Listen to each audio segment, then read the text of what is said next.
Hello friends, तर आज आपण बनवूया तुरीच्या डाळीचे वरण. तर तुरीच्या डाळीच्या वरणासाठी थोडीशी कोथिंबीर, एक टोमॅटो, एक कांदा, सुकी लाल मिरची आणि लसूण घेऊया. तर कोथिंबीर अशी बारीक चिरून घ्यायची आणि त्यानंतर टोमॅटोही चिरून घेऊ. टोमॅटो झालं की कांदाही असा छानपैकी लंबाला बारीक चिरून घेऊ आणि त्यालाही साईडला करू.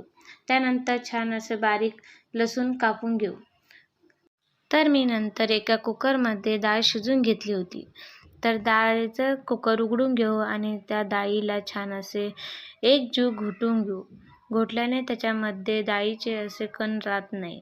तर त्यानंतर त्याला साईडला करून एक गॅस चालू करून त्यावर पातेलं गरम करायला ठेवू.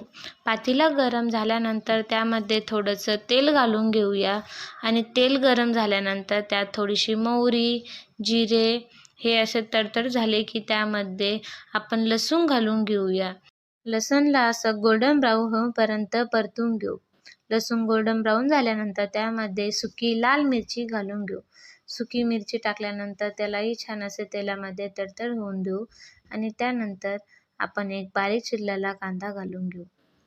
कांदा घातल्यानंतर त्याला असे गोल्डन ब्राऊन होईपर्यंत कांद्यालाही छानपैकी असे परतून घेऊ. कांदा परतल्यानंतर त्यामध्ये आपण बारीक चिरलेला टोमॅटो घालून देऊ. टोमॅटोलाही छानपैकी असे परतून घेऊया.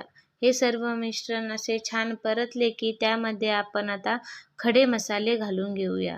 तर मसाल्यामध्ये आपण अर्धा चमचा हळद, एक प्रवीण आणि 1 चमचा लाल तिखट पावडर घालून घेऊ आणि त्यामध्ये थोडासा गरम मसाला घालून घेऊ.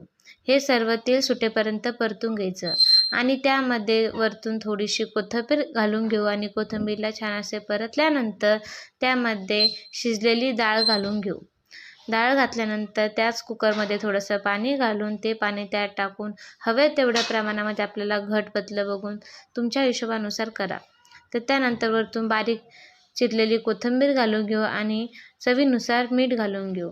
याला छान एक उकळी आणून घेऊ. उकळी आल्यानंतर आपलं झालं आहे रेडी वरण. तर व्हिडिओ कसा वाटला नक्की सांगा आणि कमेंट आणि लाईक करायला विसरू नका. चलो बाय.